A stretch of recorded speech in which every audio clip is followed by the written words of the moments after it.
नमस्कार दोस्तों, स्वागत है आपका हमारे YouTube channel SJ Vidyapati ji के में। फ्रेंड्स, आज के क्लास में हम जीएस से रिलेटेड बहुत ही महत्वपूर्ण प्रश्न लेकर के आए हैं जो लगभग सभी एग्जाम में पूछे जाते हैं। तो चलिए शुरू करते हैं। आज का पहला प्रश्न, परमाणु रिएक्टर क्या है?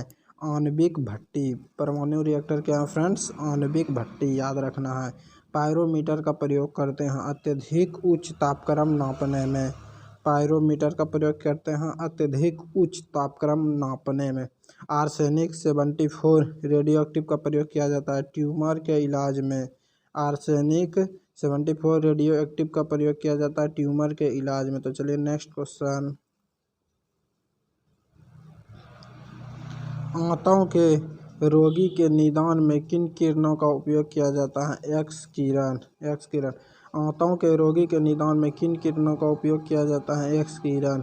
भारत में प्रचुर मात्रा में उपलब्ध महत्वपूर्ण नाभिकीय ईंधन है थोरियम, याद रखना।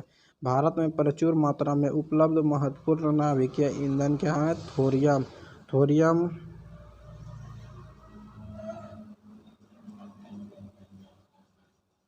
थोरियम का मुख्य स्रोत क्या है फ्रेंड्स? मोनाजाइट। थोरियम का मुख्य स्रोत क्या है फ्रेंड्स? मोनाजाइट। पृथ्वी की आयु का मापन किस विधि द्वारा किया जाता है? Uranium dating. यूरेनियम डेटिंग के द्वारा पृथ्वी की आयु का मापन किया जाता है। तो चलिए नेक्स्ट क्वेश्चन, जीवाश्मों मृत पेड़ पौधों के आयु निर्धारण के लिए किसका उपयोग किया जाता है? समस्थानिक कार्बन 14 का। समस्थानिक कार्बन 14 का ये जीवाश्म मृत पेड़ पौधों आयु का निर्धारण के लिए उपयोग किया जाता है। C14 समस्थानिक की खोज किसने की थी? F किल्वी ने। किल्वी ने। F किल्वी ने। कार्बन 14 का खोज किसने किया था? F किल्वी ने। तो चलिए नेक्स्ट क्वेश्चन, कोबाल्ट 60 कौन सी किरणें उत्सर्जित करता है? गामा किरणें। कोबाल्ट 60 कौन सी किरणें उत्सर्जित करता है फ्रेंड्स? तो गामा किरणें। रेडियोधर्मी पदार्थ उत्सर्जित करता अल्फा बीटा तथा गामा किरणें। रेडियोधर्मी पदार्थ उत्सर्जित करता अल्फा बीटा तथा गामा किरणें। तो चलिए नेक्स्ट क्वेश्चन, अतिचालक का लक्षण है अनंत पारगम्यता। अतिचालक का लक्षण है अनंत पारगम्यता। बुलेट प्रूफ वस्तुओं के निर्माण में कौन सा बहुलक प्रयुक्त होता है? पॉलीकार्बोनेट्स। बुलेट प्रूफ वस्तुओं के निर्माण में कौन सा बहुलक प्रयुक्त होता है? पॉलीकार्बोनेट्स। तो चलिए नेक्स्ट क्वेश्चन, ऑप्टिकल फाइबर किस सिद्धांत पर कार्य करता है? पूर्ण आंतरिक परावर्तन पर। ऑप्टिकल फाइबर किस सिद्धांत पर कार्य करता है फ्रेंड्स? पूर्ण आंतरिक परावर्तन पर। गैस इंजन की खोज किसने की? डैमलर ने। गैस इंजन की खोज किसने की थी फ्रेंड्स? डैमलर ने। तो चलिए नेक्स्ट क्वेश्चन, लेजर का पूर्ण रूप है लाइट एम्प्लीकेशन बाई स्टिमुलेटेड, और आगे देखते हैं क्या है फ्रेंड्स, एमिशन ऑफ रेडिएशन। तो चलिए नेक्स्ट क्वेश्चन, राडार का आविष्कार कौन था? Robert Watson. राडार का आविष्कारक कौन था? रॉबर्ट वाटसन ने ही राडार का आविष्कार किया था। परमाणवीय नाभिक को किसने खोजा था? रदरफोर्ड ने। परमाणवीय नाभिक की खोज किसने किया था? रदरफोर्ड ने। तो चलिए नेक्स्ट क्वेश्चन, न्यूट्रिनो की खोज किसने की थी? पाउली ने 1930 ईस्वी में। न्यूट्रिनो की खोज किसने की थी फ्रेंड्स? पाउली ने 1930 ईस्वी में। तो चलिए नेक्स्ट क्वेश्चन, तेज हवा वाली रात में ओस नहीं बनती क्योंकि वाष्पीकरण की दर तेज होती है। तेज हवा वाली रात में ओस नहीं बनती क्योंकि वाष्पीकरण की दर तेज होती है। जब दो लोग आपस में साधारण बातचीत करते हैं तो लगभग कितने डेसिबल ध्वनि उत्पन्न होती है? 30 से 40 डेसिबल। जब दो लोग आपस में साधारण बातचीत करते हैं तो लगभग कितने डेसिबल ध्वनि उत्पन्न होती है? 30 से 40 डेसिबल। तो चलिए नेक्स्ट क्वेश्चन, जब दो लोग जोर जोर से बातचीत करते हैं तो लगभग कितने डेसिबल ध्वनि उत्पन्न होती है? 50 से 60। अगर कम धीरे धीरे बात कर रहा है तो 30 से 40 डेसिबल आवाज आएगा। अधिक से अधिक बात करेगा चिल्ला के तो 50 से 60 डेसिबल होगा। क्रिस्टल की संरचना जानने के लिए प्रयोग में लाया जाता है दृश्य प्रकाश को। क्रिस्टल की संरचना जानने के लिए प्रयोग में लाया जाता है दृश्य प्रकाश को। तो चलिए नेक्स्ट क्वेश्चन, टेलीविजन के दूरस्थ नियंत्रण में किस प्रकार की प्रकाश तरंगों का उपयोग होता है? अवरक्त। टेलीविज़न के दूरस्थ नियंत्रण में किस प्रकार की प्रकाश तरंगों का उत्पन्न होता है? अवरक्त। घड़ी में स्फटिक क्रिस्टल का कार्य किस पर आधारित है? दाब विद्युत प्रभाव। दाब विद्युत प्रभाव पर आधारित है फ्रेंड्स, याद रखना है, दाब विद्युत प्रभाव पर आधारित है। तो चलिए नेक्स्ट क्वेश्चन।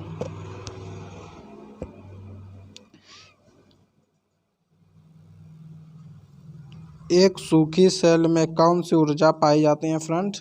रासायनिक ऊर्जा। एक सूखी सेल में कौन सी ऊर्जा पाई जाती है? तो रासायनिक ऊर्जा, याद रखना है।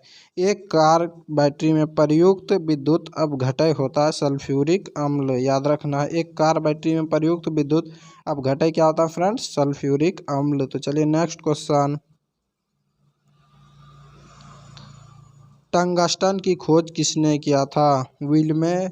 विल्हेम सीले टारबर्न बर्गमैन 1781 ईस्वी में। तो चलिए नेक्स्ट क्वेश्चन। हाइड्रोजन लैंप का तंतु किस मिश्र धातु का होता है? टंगस्टन एवं सोडियम का। टंगस्टन और सोडियम का होता है हाइड्रोजन लैंप का मिश्र धातु। तो चलिए नेक्स्ट क्वेश्चन।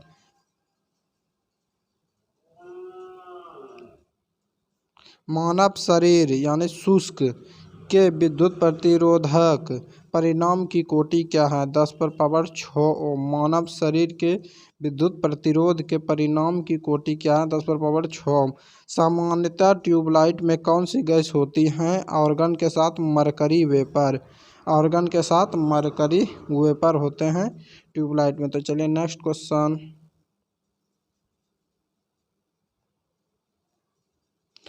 फ्लोरेसेंट ट्यूब यानी प्रतिदीप्ति बल्ब कौन सी गैस भरी जाती है? मर्क्यूरिक ऑक्साइड और नियॉन। मर्क्यूरिक ऑक्साइड और नियॉन भरी जाती हैं फ्लोरेसेंट ट्यूब यानी प्रतिदीप्ति बल्ब में कौन सी गैस भरी जाती हैं? तो मर्क्यूरिक ऑक्साइड और नियॉन। प्रत्यावर्ती धारा को दृष्टि धारा में परिवर्तन करने वाली युक्ति को कहते हैं रेक्टिफायर। क्या कहते हैं फ्रेंड्स? रेक्टिफायर, याद रखना है। तो चलिए नेक्स्ट क्वेश्चन।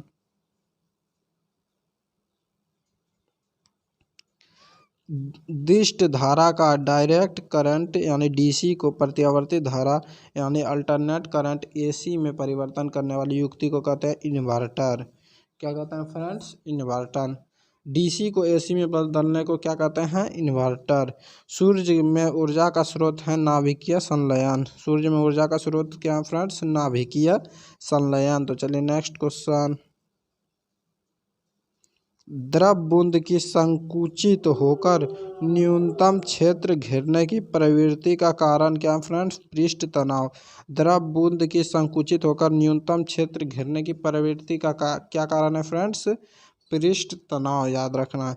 साबुन के बुलबुले के अंदर का दाब वायुमंडलीय दाब से अधिक होता है। वायुमंडलीय दाब से अधिक होता है साबुन के बुलबुले के अंदर का दाब। तो चलिए नेक्स्ट क्वेश्चन। जब किसी झील की ताली से उठकर वायु बुलबुला ऊपरी सतह तक आएगा तो आकार बढ़ जाएगा, याद रखना फ्रेंड्स। क्या होगा फ्रेंड्स? आकार जो है उसका बढ़ जाएगा। जब किसी झील की तली से उठकर वायु बुलबुला ऊपरी सतह तक आएगा तो उसका आकार बढ़ जाएगा। तो चलिए नेक्स्ट क्वेश्चन।